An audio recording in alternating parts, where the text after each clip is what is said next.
तो यूएफसी के 2 division champion इस्लाम महाचेव ने कुछ दिनों पहले इंटरव्यू में एक स्टेटमेंट दिया और उनका ऐसा कहना है कि ब्राजीलियन जिu-जित्सु जो मार्शल आर्ट्स है वो स्ट्रीट फाइट में बेसिकली यूजलेस है। उससे बेटर तो कॉम्बैट सांबो काम आता है यहाँ पर स्ट्रीट फाइट के अंदर। और इस्लाम के स्टेटमेंट के बाद ये जो बीजेजे वर्सेस सांबो की जो डिबेट है वो वापस से छिड़ चुकी है इस पूरे कम्युनिटी के अंदर। बहुत सारे लोगों का डिफरेंट ओपिनियन है इस बारे में।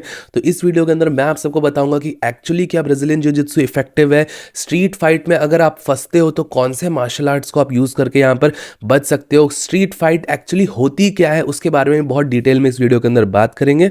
साथ ही साथ भाइयों यहाँ पर यूएफसी में रूमर्स निकल के आ रहे हैं कि Alex Pereira versus Cyril gain की एक इंटरिम टाइटल फाइट बुक कर दी गई है। उसको यहाँ पर यूएफसी प्रिपेयर करने का ट्राई कर रही है और हैवीवेट डिवीजन में एक इंटरिम टाइटल इंट्रोड्यूस होने वाला है और एलेक्स परेरा को फाइनली अपनी हैवीवेट डिवीजन की फाइट मिल चुकी है। ऐसी रूमर्स यहाँ पे निकल के आ रही है, तो इस बारे में भी इस वीडियो के अंदर डिस्कस करेंगे। साथ ही साथ इस संडे होने वाला है यूएफसी फाइट नाइट जिसमें एंथनी हर्नांडेज और शॉन स्ट्रिकलैंड की बड़ी फाइट होने वाली है। उस फाइट के बारे में डिस्कस करूंगा, आप सबको डेट एंड टाइमिंग्स बताऊंगा, उसकी अपनी प्रेडिक्शंस भी बताने का ट्राई करूंगा कि मेरे हिसाब से कौन सा मुझे लग रहा है फाइटर जीत सकता है। सारी चीज़ों के बारे में इस वीडियो के अंदर डिस्कस करेंगे, लेकिन उससे पहले आपसे वीडियो को लाइक कर देना, चैनल को सब्सक्राइब कर देना यूएफसी कॉम्बैट स्पोर्ट्स का ऐसा ही कॉन्टेंट हिंदी में एंजॉय करने के लिए। अब भाइयों सबसे पहले डिस्कस करते हैं ये जो इस्लाम ने स्टेटमेंट दिया कि ब्राजीलियन जिu-जित्सु यूजलेस है काइंड ऑफ स्ट्रीट फाइट्स के अंदर। आप गार्ड पुल नहीं कर सकते हो, स्ट्रीट फाइट में काफ़ी ज़्यादा डेंजरस होता है। On the other hand combat sambo बहुत ज़्यादा इफेक्टिव है एक 1-on-1 फाइट में भी, साथ ही साथ स्ट्रीट फाइट में भी। ब्राजीलियन जिu-जित्सु के लोगों के ऊपर भी, जो ब्राजीलियन जिu-जित्सु यहाँ पे प्रैक्टिस करते हैं, उनके ऊपर भी कॉम्बैट सांबो ज़्यादा इफेक्टिव होता है, ऐसा यहाँ पर इस्लाम महाचेव ने बोला है। अब भाइयों जिनको नहीं पता, ये जो बीजेजे वर्सेस कॉम्बैट सांबो की जो डिबेट है ये बहुत बड़ी डिबेट है एमएमए कम्युनिटी के अंदर। इसके बारे में लोगों के डिफरेंट ओपिनियन है। कुछ लोग काफ़ी ज़्यादा इमोशनल है अपने मार्शल आर्ट्स को लेके और इस्लाम महाचेव इस तार को टाइम एंड अगेन छेड़ ही देते हैं। कभी ना कभी ऐसे स्टेटमेंट्स वो टाइम एंड अगेन दे देते हैं जिससे ब्राजीलियन जिu-जित्सु की कम्युनिटी एक्टिव हो जाती है, फिर कॉम्बैट सांबो वाले लोग आ जाते हैं उसको डिफेंड करने के लिए। तो मैं आप सबको बताता हूँ कि एक्चुअल रियलिटी क्या है यहाँ पर, क्या सच में ब्राजीलियन जिu-जित्सु इफेक्टिव है, कॉम्बैट सांबो इफेक्टिव है कि नहीं है। अब भाई हम यहाँ पर किसी भी कॉम्बैट मार्शल आर्ट्स को अगर जज कर रहे हैं तो सबसे पहले हमें ये देखना पड़ेगा कि हम उसको किस बेसिस पे जज कर रहे हैं और कौन से सिनेरियो के अंदर जज कर रहे हैं। अब मैंने पहले की वीडियोस में भी जब भी ये डिस्कस करा होगा मैंने आपको बताया कि स्ट्रीट फाइटिंग कोई कंपटीशन नहीं है, वो कोई सिनेरियो ही नहीं है। स्ट्रीट फाइटिंग बेसिकली कुछ है ही नहीं। स्ट्रीट फाइटिंग भाई, वो किसी की भी लड़ाई हो जाती है यहाँ पर तो उसको स्ट्रीट फाइट कही जा सकती है। और ऑन द अदर हैंड एक कंपटीशन, ऑक्टागन में फाइट हो रही है, बॉक्सिंग रिंग में फाइट हो रही है, या कोई और ऐसे कंट्रोल्ड एनवायरनमेंट जिसमें एक रेफरी हो, रूल्स हो, कंप्लीट सेट ऑफ रूल्स हो, उसको फॉलो करके फाइट कराई जा रही है, कंपटीशन कराया जा रहा है, वो एक अलग चीज़ होती है। और यहाँ पर होता है स्ट्रीट फाइट, इसमें कुछ रूल्स नहीं है। आपकी किसी के साथ फाइट होगी, आपकी अपने स्कूलमेट के साथ फाइट होगी, वो भी स्ट्रीट फाइट में कंसिडर होती है। एक बार फाइट भी स्ट्रीट फाइट होती है। बहुत ही ज़्यादा रैंडमनेस होती है इसमें और इसीलिए ऐसा कहा जाता है कि स्ट्रीट फाइट में कोई मार्शल आर्ट्स काम नहीं आता है। स्ट्रीट फाइट में चाहे आपको कुछ भी आ रहा हो, आप वहाँ पे ब्राजीलियन जिu-जित्सु करने नहीं जाओगे, सांबो करने नहीं जाओगे। स्ट्रीट फाइट को अवॉइड करना ही सबसे ज़्यादा बेस्ट होता है। अब भाई मुझे नहीं समझ में आता है कि लोग फिर भी पता नहीं क्यों इस डिबेट में फंसे रहते हैं कि स्ट्रीट फाइट में कौन सा मार्शल आर्ट्स काम आएगा। अब यूजुअली लोगों का जो सिनेरियो होता है कि स्ट्रीट फाइट में बहुत सारा केओस हो रखा है, बहुत सारे लोग हैं वहाँ पे, आपकी किसी के साथ, किसी ग्रुप के साथ फाइट हो गई, सपोज ऐसा स्ट्रीट फाइट लोग इमेजिन करते हैं। तो इस केस में कौन सा मार्शल आर्ट सबसे ज़्यादा काम आएगा? तब यहाँ पे इस्लाम की बात बिल्कुल सही है। सपोज एक ग्रुप ऑफ लोग है, आपका भी एक ग्रुप है, या आप सिंगल हो, सामने वाले 2-3 लोग हैं आपकी, उनसे लड़ाई हो जाती है, जो कि नहीं होगी, वो अपने आप में बहुत फुलिश चीज़ है। सामने 3-4 बंदे, आप उनसे लड़ने जा रहे हो। अगर ऐसा कुछ हो जाता है तो ऑब्वियसली उस टाइम पे आप ब्राजीलियन जिu-जित्सु तो नहीं कर पाओगे।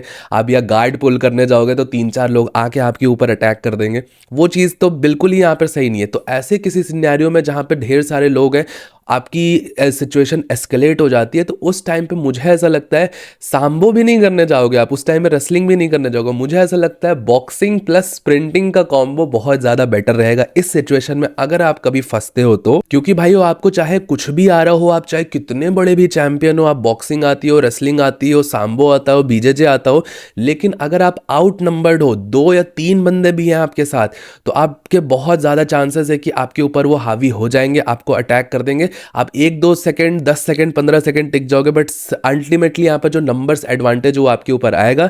इसीलिए मैंने यहाँ पर बोला है बॉक्सिंग प्लस स्प्रिंटिंग कॉम्बो इस सिचुएशन में, जब आप आउट नंबर्ड हो, एक स्ट्रीट फाइट में इन्वॉल्व हो चुके हो, तब आपके लिए बेस्ट रहेगा।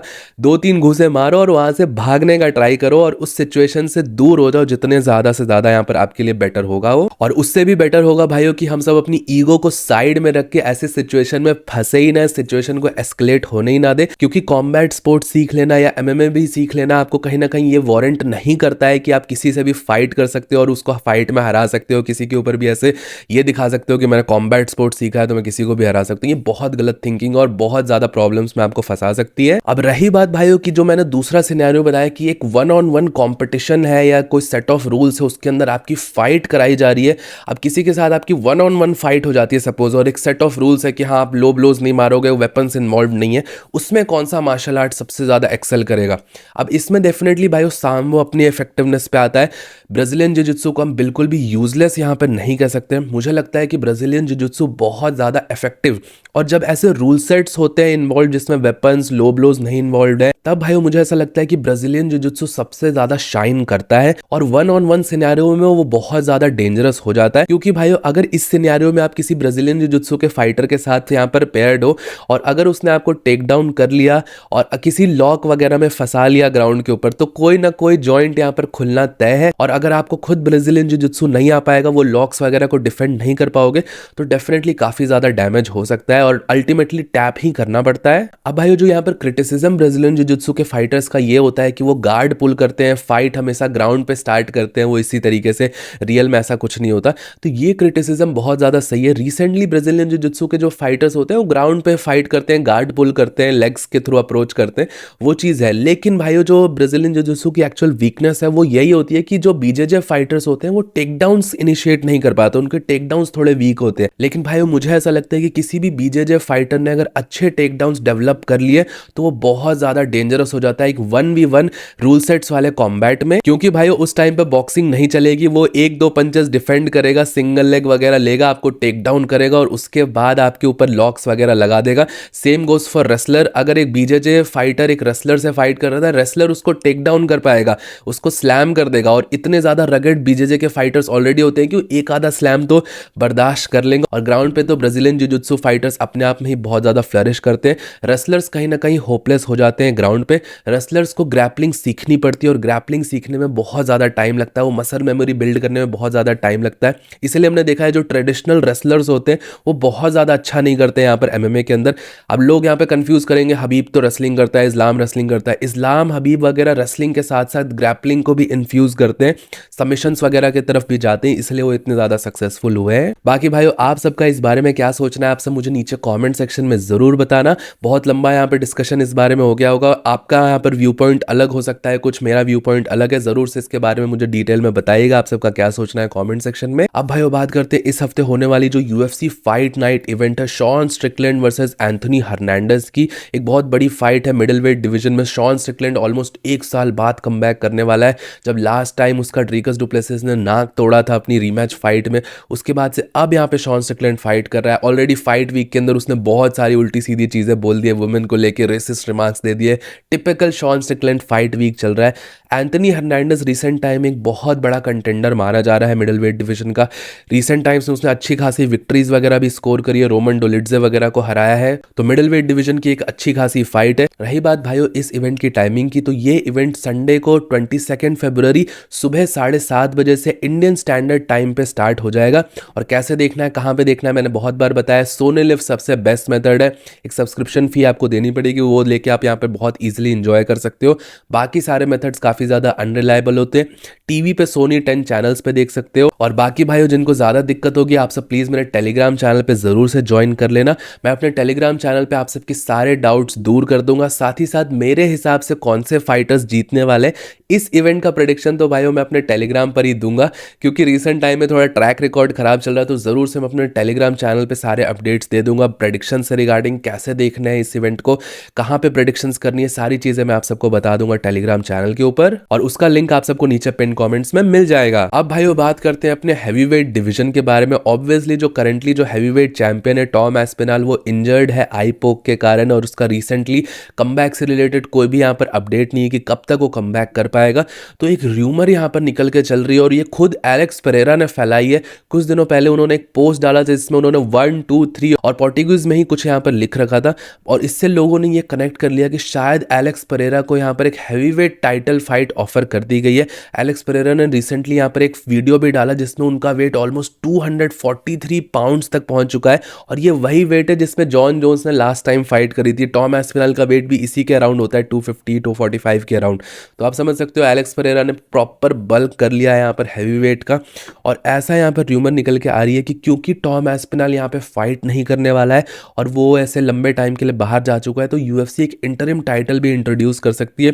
Cyril gain versus Alex Pereira की फाइट यहाँ पर हो सकती है इंटरिम टाइटल के लिए। अब भाइयों ये र्यूमर अपने आप में ही बहुत ज्यादा लुक्रेटिव है, लेकिन आप सबको यहाँ पर थोड़ा स्पॉइलर दे दूं मैं कि अभी के टाइम पे कुछ भी ऑफिशियल यहाँ पे नहीं डाला गया। एलेक्स पेरेरा ऐसे स्किट्स, ऐसे र्यूमर्स बहुत फैलाते रहता है अपने इंस्टाग्राम वगैरह पे, तो डेफिनेटली कुछ ऑफिशियल आएगा तभी आप सब इसके बारे में पूरी तरीके से कंटेंट रह सकते हो कि फाइट एक्चुअली में भी हो सकती है। अब रही बात कि ये फाइट अगर होती है एलेक्स पेरेरा क्या सिरिल गेन को बीट कर सकता है, मुझे पर्सनली भाइयों ऐसा लगता है कि हैवीवेट डिवीजन में एलेक्स पेरेरा के चांसेस बहुत ज़्यादा नहीं है।